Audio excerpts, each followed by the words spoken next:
You know that there are some things I would like to see change when it comes to domestic abuse. I really see some issues in certain areas. And one of them is, if domestic abuse is happening and police is called, whether the one who's being abused happened to call the police or the neighbor heard and called the police, whichever way it goes, when the cop comes and you're asked, the person who's being abused, the woman who's being abused, when they're asked, do you want to press charges, because they need that yes to that question to arrest that man. I think that if there are visible signs on that woman, visible distress, that question shouldn't be asked. You can ask, but it shouldn't determine you taking that man and arresting him. I remember, but before I say what I remember, the reason I'm saying that, because sometimes fear steps in, and the woman might say no, but she's saying it out of extreme fear. Also, she's afraid that she's going to feel some type of guilt, because you're not thinking, yes, arrest him so I can be rescued. You're thinking, or the abused woman is thinking, yes, I want you to arrest him, but then it's gonna be my fault. It's my fault that he's arrested. It's my fault if I go ahead and press charges, that there'll be something negative behind his name in the system. It will be looked at as I'm the one who caused that. But actually, the man is the one who caused that. He's the reason why he's being arrested. He's the reason why he's getting charges. He's the reason why there's a negative thing behind his name for those charges. But it took me a while to see that, and to realize that, and to accept that. And so I know that many women feel this way and have felt this way. And I remember there was a time when I was getting hit, punches, drag, grabbing my hair, all of that, to the point where I was out of breath. I tried to hold my, this was when my oldest son was younger. He was maybe 18 months or something like that. And for it to stop, I figure if I pick him up and hold him in my hand, that would cause him to stop hitting me. But no, I held him in my hand and he was just punching this arm, punching that arm, right? Like a boxer, right? And wow, that did not stop him, me holding my son, a baby boy. So he's in my hand and I'm getting blows of hits. Now, with all of that happening, at some point the doorbell rang, and he went and opened the door. And I walked up to the door when I realized it's a cop. Now, with everything that's going on, me being dragged, punched, all of that, I don't have time to call the police. I don't have time for that. So apparently a neighbor heard, which I was told now that they used to hear him beating me, right? And my screams. So one of the neighbors decided to call the police. So when I realized it was a cop at the door, I walked up to the door as he bravely opened the door, right? And as I walked up to the door, of course I look disheveled and my hair is crazy and everything. But apart from that, the cop shined his flashlight on my hand, and I still have the scar. See if you could see it right there, but it's not showing so bright in the camera.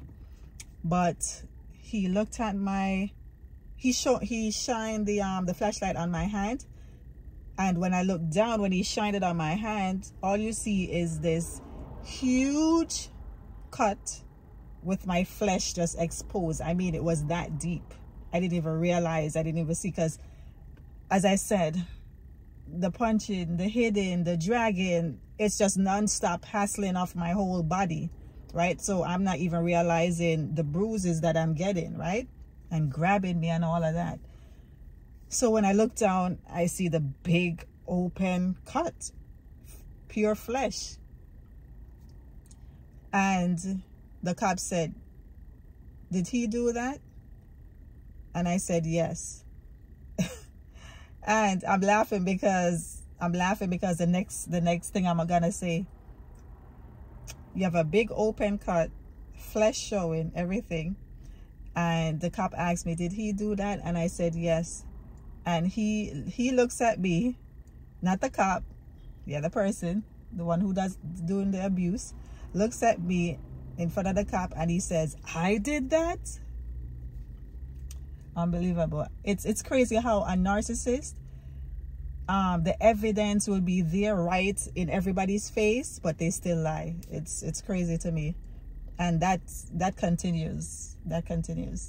Evidence is there, even in court. The evidence is there. Even evidence that's in the court system, even evidence that is eyewitness, even evidence that's presented right in front of you, but you're still lying. It just doesn't make any sense to me. But that's the mind of a narcissist. So he said, "I did that?"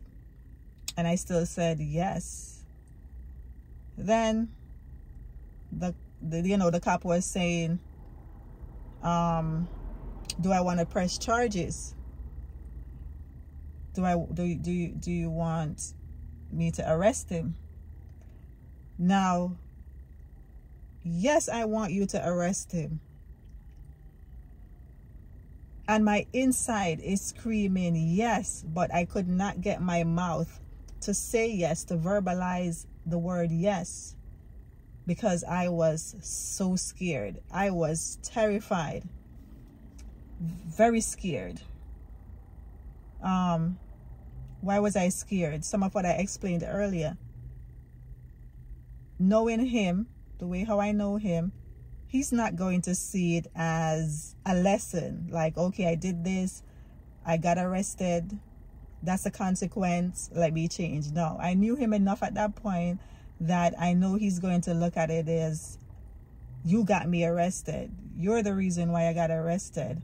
It's your fault. And then the next thing too is that I only knew what I saw in the movies. And what I would see in the movies is that the cops come, the guy gets arrested, but he's out the next day, or after the weekend. If it happens on a weekend, they're out, right? And I'm thinking, okay, he's gonna be out, he's coming back to the house, because at that time I didn't know anything about protection order, none of that. I did not know any of that stuff. And so that I'm thinking that as I see in the movies, guy gets arrested, he comes out the next day, he gets to come back to the home, especially since he also owns the home, right? I never thought that there is such an order that that person cannot come back to the home once the judge put that in place. I had no idea. So I'm thinking he's going to come back to the home, and what is he going to do to me? Because he's going to be so angry that, which is what he's going to say, that I got him arrested. I'm the reason why he has something behind his name, right? But it took me many years after to realize that, no, you're not the reason why he got arrested. He is the reason why he got arrested. And so if you are going through domestic abuse right now, just know that if you decide to speak up and him getting arrested and going ahead with charges, it is not your fault. It is his fault. He created that situation. He's the one who did the abuse. So he created that for him, right? Now, I mentioned at the beginning of the video that there's some things I would like to change.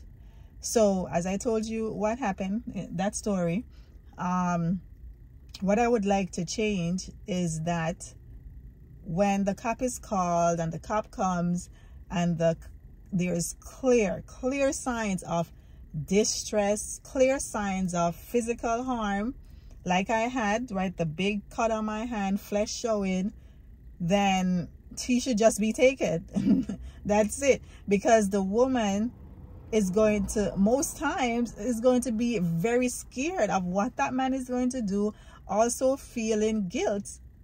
And you may ask, okay, why are you feeling guilt when this person is hurting you? Because you have a soft heart. Most women who are dealing with domestic abuse, they have a soft heart. Also, the love is still there. That's the next thing I realized, you know, that, okay, so before I experienced any type of abuse, before I was married, I used to say, oh, if any man hit me, that love is gonna be knocked out too, you know. So that's it. But it doesn't work like that. It doesn't happen like that. That love that the woman has for that man from the beginning, when she fell in love with him, it's still there. It's still there. And that's why there's that extreme struggle to let that person go, to go ahead with charges, to leave that person, all of that, because the love is still there.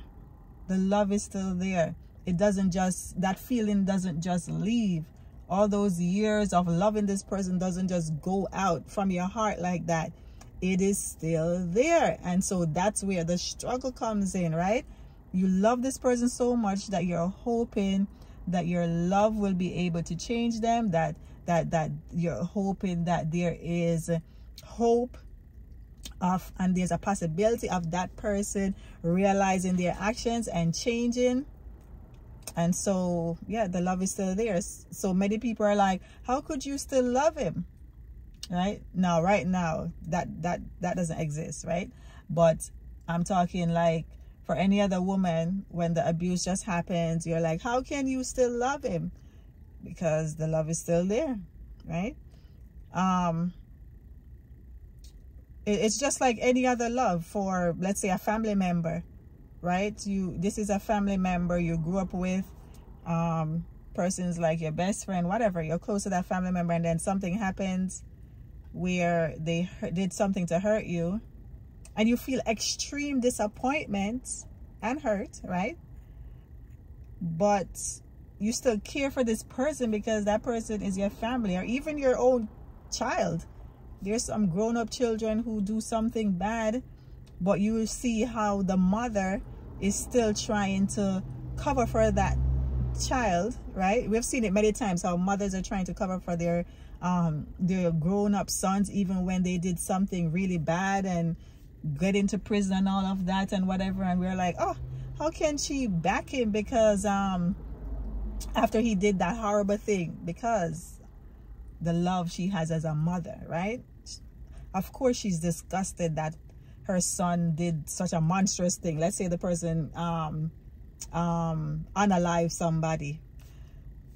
The mother's love is still there. So it's the same thing, right? It takes time for you to give up that person, and then eventually that love leaves, right? So yeah, I would like for it to change, that when the cop comes and the woman is afraid to say yes, the woman is afraid to say yes, arrest him, yes, he did this, yes, you know, I mean, hopefully she'll at least say yes, he did this. But as far as going with charges, arresting him, it is very difficult on the inside to say yes. And because there's a lot of fear there of this person, and you feel like this person is going to come back and get you worse, right? And all of that, plus it is a huge thing when you think that there's going to be a charge or something behind someone's name. You know how huge that is, right? So it's like, wow, I'm going to be the reason that that person has a charge behind his name. But no, you are not the reason. He is the reason, because he created that situation. He made the choice of harming you, right? Yeah, so I would like it to change that. Still arrest that man. You see clear visible signs of distress on that woman. Especially you see physical signs of physical abuse. You don't need to ask no question or really get I'm not saying don't ask any question, but you don't need to really get a yes, take him, arrest him. No, I feel like as the cop, using your own judgment, like in any other situation where you have to investigate and use your own judgment, you arrest that guy, because that woman is scared. And we have seen it how there was a young lady, young man, it was all over the news, and cop got called.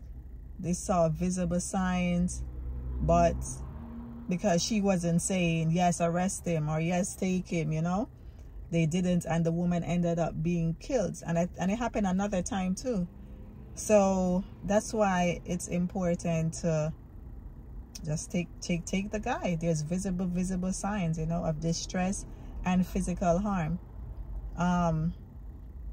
Yeah, also it is just crazy to me that that judges are denying women protection orders. I've seen it over and over again where a woman goes to the court, fill out application for a protection order, and she gets denied. Like, come on, at this point any judge should know and see that women are just getting killed. It is happening, and there are many reports of a judge not granting a protection order and the woman ends up dead the next week, the next month, or the same day. So many reports of that. So come on, if this woman is saying, I fear for my life, such and such happened, showing you messages, that's another thing too. You know, sometimes they won't take messages seriously or as a means of, I don't know, arresting that person or granting a protection order. That should be taken seriously, you know. If a man says, I'll kill you, most times, yeah, they will kill you. You know, they will unalive you. Because I gotta say the word unalive. I shouldn't have said that K word, because, you know, social media now, they'll take down the video, but hopefully not. But yeah, if they say they'll unalive you, they will. They will. You know, there's a huge chance that man is gonna do that. And so yeah, that's serious. There's another thing I want to change. Can't remember what it is right now.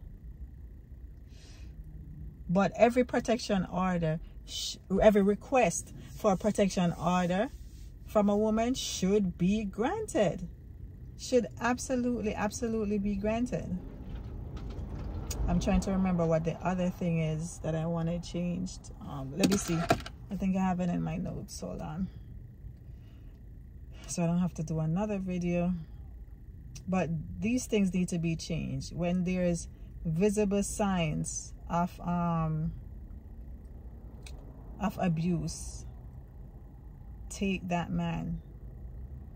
When a woman is fearing for her life and requests a protection order, it should be granted, no doubt. It should be granted. And those are things I would like to change. Those are laws I would like to change, for sure. I would like to change that. I'm trying to find it. Let me see. Oh boy, I want to find it so I don't have to do another video with the next thing that I want to change. Okay, all right. So the next thing I would like to change is that every counselor, every police, every judge, every lawyer, every child services advocate should be educated about narcissism and a narcissist and the different types of narcissists. They should be. Let me repeat that, every counselor, this is what I would like to see a change in, that every counselor, every lawyer, every police officer, every judge, and every child protection service person should be educated. It should be mandatory. Yes, it should be mandatory that they are educated about narcissism and who a narcissist is. Because let's start with the counselor. If a couple goes to counseling and this man is a narcissist, right? Because that's a different level of person.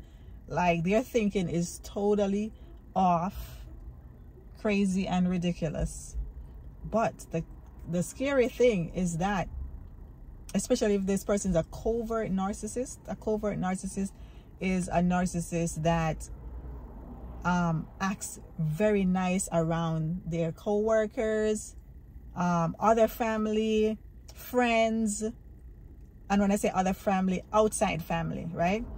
Their church congregation, their church brothers and sisters, they will act like the nicest person in the world. I mean, like an angel. They'll be very helpful. They will act like they're very thoughtful. They will act like they're awesome husband. All of the awesome father. They will act like they were an awesome father. They will act like a perfect man, right? But inside their home, their children and their wives are experiencing a different person, a person that seems like the devil. Oh my God. It's like night and day. Literally, it is. It's like devil versus angel. And they can switch off to both and act both parts well. Because I remember my experiences. When this person switches over to nice, it's like the nicest person in the world. I mean, wow. Not just regular nice, nice and beyond, okay? But when the person switches over to that narcissistic personality, oh Jesus. It's like you need an exorcist to get this demon out of this person. Because who is this? Was Satan handed the keys to my house and he moved in? And he moved in? I mean, night and day. And so when the situation comes up now with domestic abuse and the woman is leaving the man or leaving the marriage, people will be like, but this person is a really nice person. This person is always talking about his wife, always talking about how he loves his wife. And that was one of the things that was a big talk when I was leaving, you know, making the step to leave the abusive marriage. Some would say that all this person do is talk about how he loves his wife, especially the church people. Yeah, because it's all an act. They think in their head that I need to present myself in perfection, as an awesome guy, as an awesome father, awesome husband, and I need to act this thing out and make it real, right? So, because I remember in the end, when it was coming close to the end, months before, I noticed more than usual, he would keep bringing me up to the pulpit and saying sweet things about me. I miss ackee and saltfish, is oxtail and rice and peas, and all those church people can say that's true, right? So when this whole thing came out now, it's like, wait, that same person who was calling his oxtail and rice and peas? I mean, yeah. So when you go to counseling now and you sit before a counselor with that man who's a narcissist, listen, if that counselor can't identify a narcissist and know nothing about that, they're going to look at the woman like she's crazy, because he's going to paint his wife as crazy and everything is just all in her head, and he's going to seem like the most sweetest, wonderful person ever, right? And so the counselor will be deceived. Same thing with if they go to court, the judge will be deceived. The lawyer will be deceived. I mean, even the victim's lawyer might even question, you know, if things are true. And this is all the things that I've experienced. But let me tell you, God, it's because I have God. Oh my God, it's because I have Jesus. If I did not have Jesus, if I did not have Jesus as my unseen lawyer, listen, I would have been eaten alive in court. Let me tell you. Because you know somebody who sounds real and true. Oof. I mean, it's as if it's the talent of the narcissist acting. I've said it many times to the person while we're living together that you deserve an Oscar. Because I would even hear him on the phone having conversations with different people and just lying. And it sounds so true and real. And I'm like, I would tell him that, wow, you deserve an Oscar.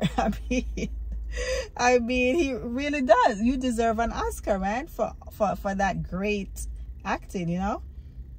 So I'm telling you, you have to have Jesus.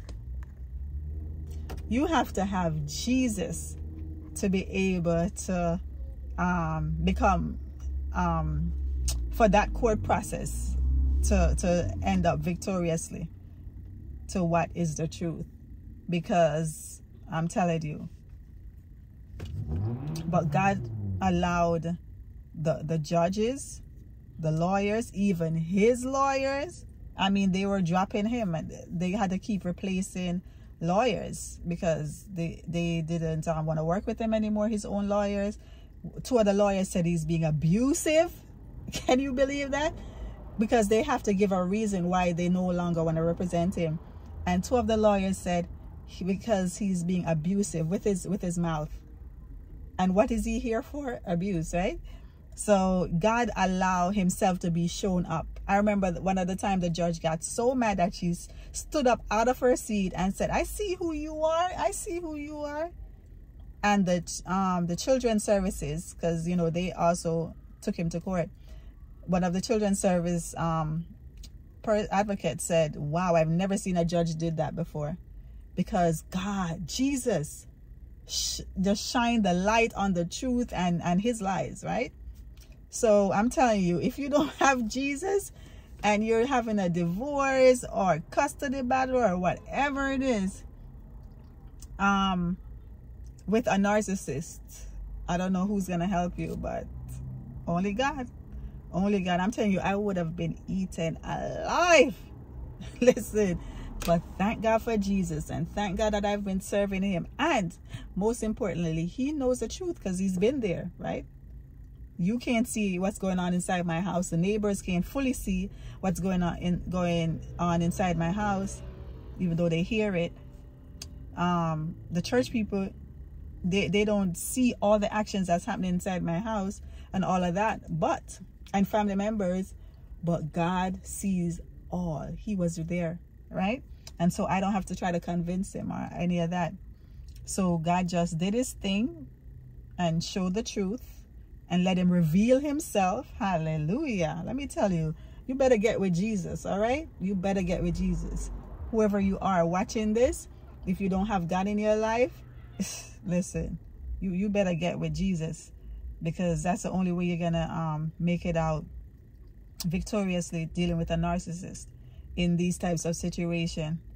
So yeah, the counselors, the police, when the police comes to you know, when they're called and everything, The police need to be trained on that so they can detect a narcissist, because you can. Now I can spot a narcissist anywhere, everywhere. All I have to do is hear that person speaking and certain actions and responses and everything, and I'm like, okay, yeah, I can spot a narcissist now, you know. And if everyone is trained, police, they come to an incident, a situation, they can pick it up right away. The counselor can pick it up, the judges can pick it up, who else? The child services people can pick it up. So this way they don't have to be going like, oh my God, who's telling the truth? Because his lies sounds like real truth, I'm telling you. I mean, think about it, right? That's the way many times we are pulled back into that man. Because when he says, I won't do it again, I love you, all this stuff, it sounds real and true. And you feel like in that moment that, yes, I think this man, he will change after this.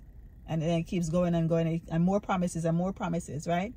So some people thought that this was just the only incident and bam, ended the marriage.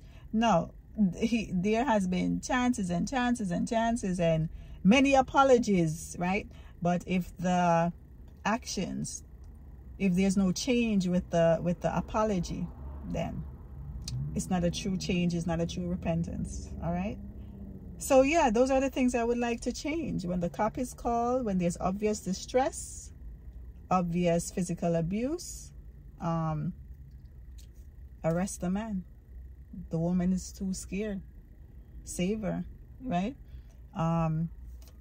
All these people, the judges, the counselors, the police, the lawyers, the child services advocates should be trained about who's a narcissist and all of that, and narcissism, right? And what was the third thing I said? I forgot what the third thing is right now, but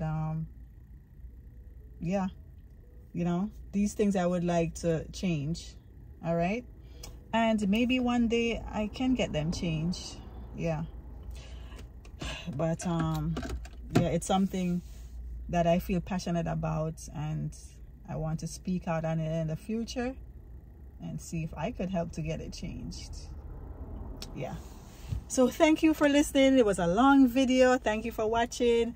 Take care. Escape the abuse. If you're a Christian woman, God does not want that for you, okay?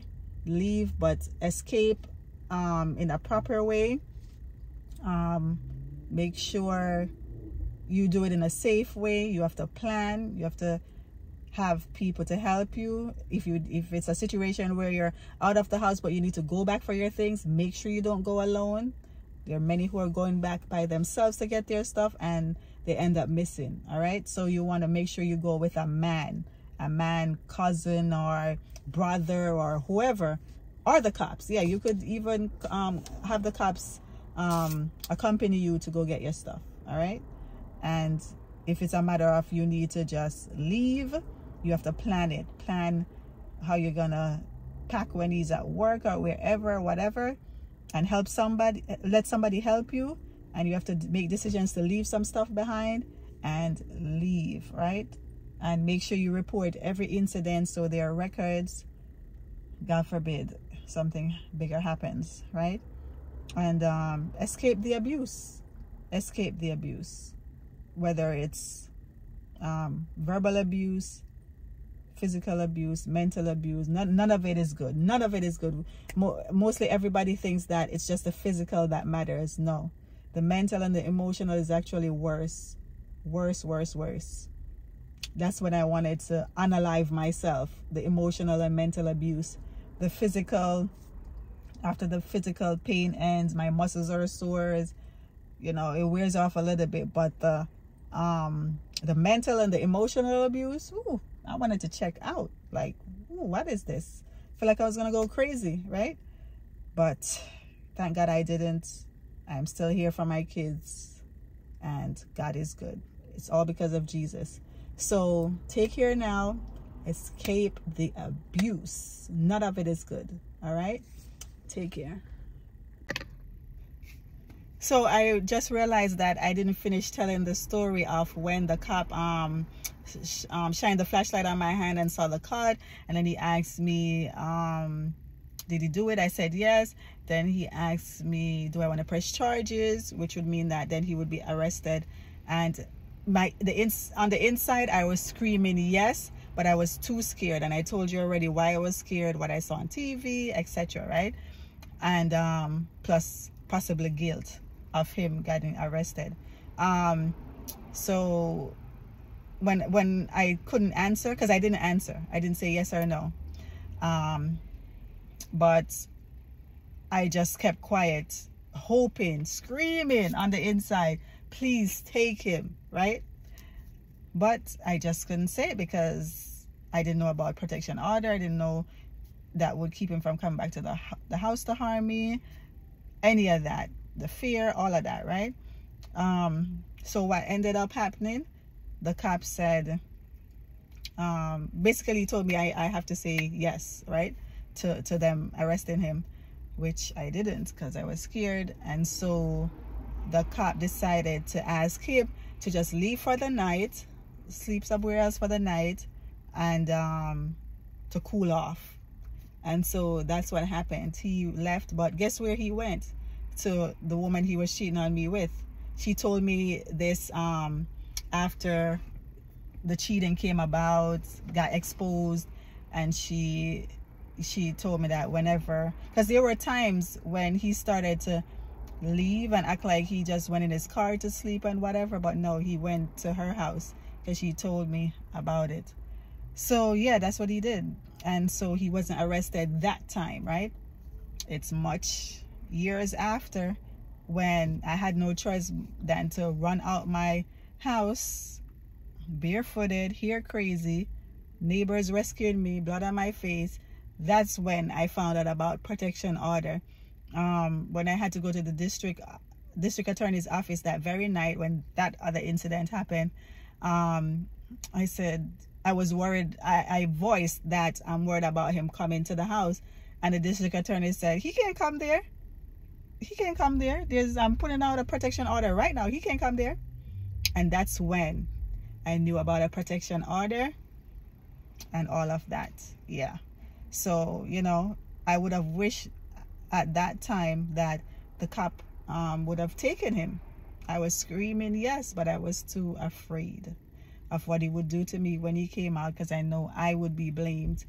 A narcissist don't see those things as, okay, I did this thing wrong, I had consequences, wow, I better not do this again because I don't want this to happen to me again. I don't want to be arrested again. No, they see that as your fault, you. But again, it's not your fault.